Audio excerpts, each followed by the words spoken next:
In this video, I want to address why there's so much churn, so much unrest, so many things going on across Europe at the same time. Like we know what's going on in Ukraine and Russia and that sort of thing, but it seems like there's a spread, like a contagion, like the world's kind of out of control. And as I say that, I'm well aware that I am an American and Trump just launched a fragrance with his statue.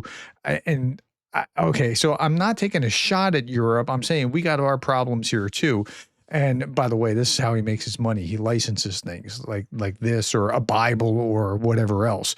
Okay, so with that being said, let's look at what's going on in Europe. And I'm kind of excluding Ukraine. Now, some things relate to Ukraine, but I'm not going to talk about all the things that are going on there. I do that every day.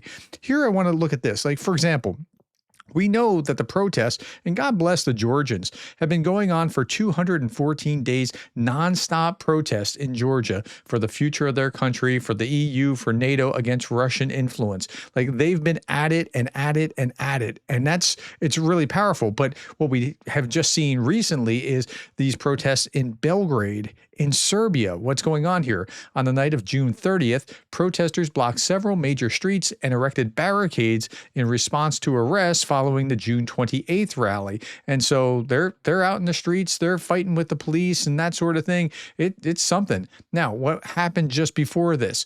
Riot police in Belgrade used pepper spray and tear gas against anti-government protesters, demanding new elections and an end to the rule of Vučić. Okay, so the ruler in Serbia is a bad guy. He's a pal of Putin's, and he's an authoritarian, and they've had it. So, okay. So here's a little bit student protesters here calling for new elections, and I'll read that because it's not going to be in English. Calling for new elections, alleged corruption. And this lady's going to come on and she's going to say something about like calling for him to be toppled, or some kind of equivalent. Today, June 28th, 2025, she says, we declare the current government illegitimate. Well, Vučić isn't going to enjoy that kind of thing, so they crack down on their people. Vučić's regime has removed all the garbage cans now from Novi Sad to prevent the protesters from using them for roadblocks. I mean, that's kind of smart. I get it. It kind of makes sense, but it turned into something kind of funny. Now, the citizens of Novi Sad are leaving garbage at the doorstep of Vučić's party. So, yeah, that's what they're doing in Serbia. Okay, what else is going on? Cell towers facing Kaliningrad from southeast Sweden are being sabotaged.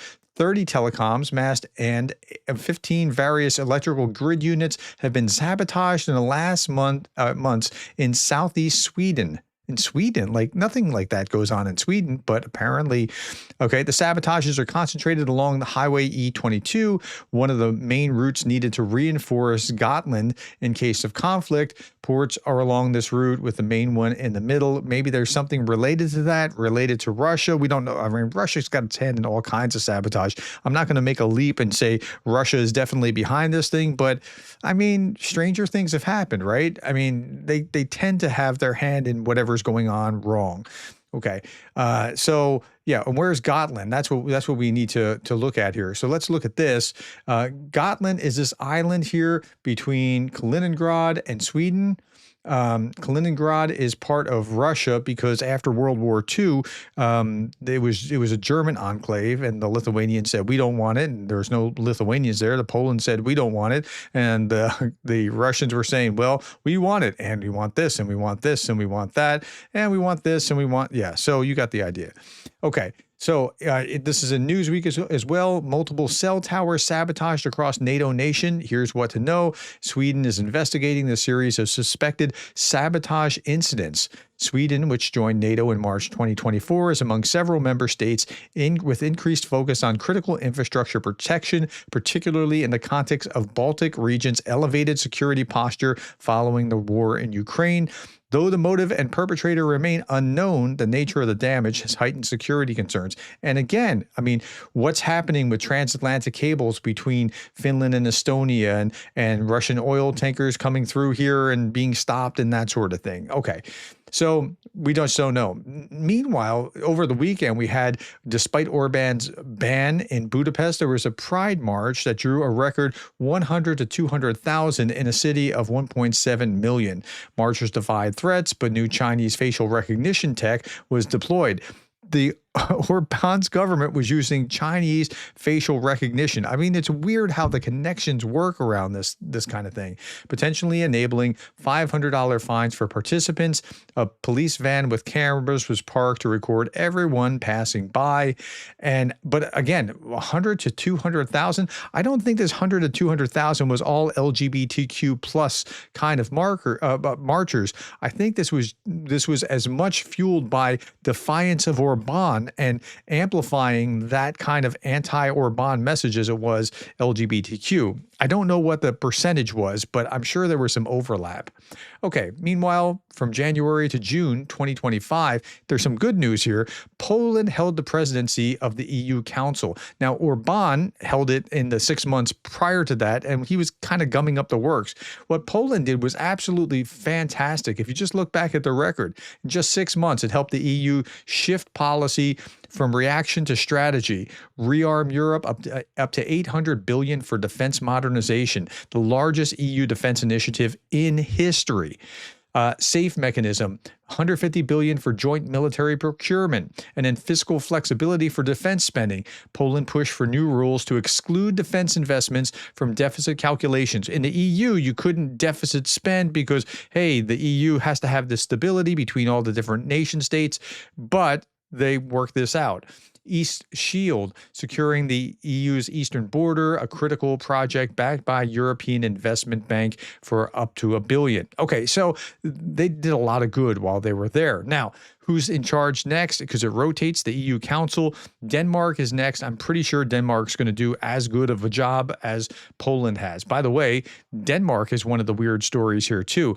European country to draft women as war tensions with Russia soar. Again, everybody's worried about Russia. Nobody's worried about, like, oh no, is Austria going to invade? What about Switzerland? I mean, that's not on anyone's radar. Everyone is bracing against Russia. So now Danish women who turn 18 from Wednesday will be entered into the country's draft lottery system for an equal footing with their male compatriots for the first time. The change comes against a backdrop of Russia's continued aggression in Ukraine and NATO members hiking their defense spending. And by the way,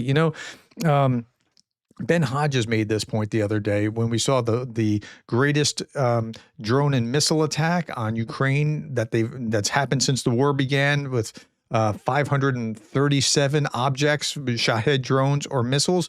And he made the observation that this is what it's going to look like in Europe if this kicks off between Europe and NATO. Like, they'll be doing that. We got to get the World War II out of our heads because it's something far different now. Okay. The EU's 18th sanction package against Russia still being blocked by both Slovakia and Hungary. According to a senior diplomat, Slovakia seeks gas-related guarantees. Hungary hasn't stated its condition. Both of them act like mob bosses trying to shake down the rest of Europe. Slovakia is demanding concessions, including legal protection for Slovak companies and, in cooperation with Russian firms, compensation for lost transit fees for energy, and a guarantee that any plan to phase out Russian fuel won't be adopted without Slovakia's full approval. Like, how do you get to dictate that? But again, if they need unanimity on everything, well, that's why they are being able to do that, because the minority is telling the majority what to do or having to make the deal. Okay. Polish Prime Minister Donald Tusk said that counting on Russian energy supplies during war against Ukraine would be a grave sin. That's a great way to phrase it. That's exactly what's happening. Meanwhile, Putin has no interest in peace talks. This is according to Germany's foreign minister, who said this on Monday during a surprise visit to Kyiv. That's great that he was getting to be there. And Norway sent F-35 fighter jets will be sent to Poland from Norway. And this is going to strengthen the contribution to guarding over the Polish airspace with, where contributions for Ukraine are and that sort of thing. Hopefully it doesn't become something more, but according to the statement, the mission is aimed at protecting Poland's airspace, a key logistical hub for Ukraine. And finally, we want to ask ourselves, well, what's Russia saying about what's going on in Europe? Let's get that out of reading Russian papers with Steve Rosenberg. And then, something I've noticed quite a bit in the Russian state media recently, the newspaper writes about economic problems in Europe. Like a monkey on a bicycle, Europe's economy is cheerfully careering towards the abyss. That is bizarre that they're saying that. But they're saying that, well, it's bizarre that Russia's saying that because Russia is actually cheerfully pedaling toward the abyss. But it's bizarre that they're saying that because they're saying it because NATO's increasing their up to 5% of defense spending. And how horrible is this? Well, you're at you just passed 7%. It was 6 point something and it just turned to 7%. The other thing the Russian media is doing a lot of right now is presenting NATO, Europe as the aggressor, and Russia as the innocent victim. Yeah, that's not it at all. Okay, at any rate, here's Russian propaganda talking about this. Russian propagandists threaten with Orishniks. Today, the total military spending of all 32 NATO countries already exceeds that of the rest of the world combined, including Russia, China, and so on. But they still want more. It means that they're going to turn their filthy alliance that starts with an E into a camp surrounded with barbed wire and start brainwashing people into believing that they'll all have to go to war soon. The mirroring effect of what Russia actually does and then accuses their enemies of is just fascinating. There's no need to hit Kyiv with Orishnik. Orishnik is needed for the guys beyond the Elbe, beyond the Vistula. They need it very much. They're threatening Europe. That's what they're doing. It's fascinating to watch. Finally, I'll leave you with this. I saw this. This is just commentary about Romania and how they're processing things. And I thought, wow, this is good. Romania doesn't hate Russia because of NATO propaganda. Remember, Russia was dabbling within their political system, trying to overthrow the election by swinging the election. Okay. And so Romania doesn't hate Russia because of NATO propaganda. We hate Russia because in 1917, they stole our national treasury. In 1940, they stole our land. In 1947, they crushed us under communism for 45 years. They didn't come as brothers. They came as thieves, and they never gave anything back. And that's what they're doing in Ukraine right now. They now fund fake news, radical parties, and dream of taking Moldova too. It's not the past. It's ongoing abuse. So my friends, that's the story of what's happening in Europe right now. Tell me what you thought about this. Was this helpful? Thank you for your time, the likes, the shares, and the subscribes. And thank you for being the kind of person that cares about Ukraine.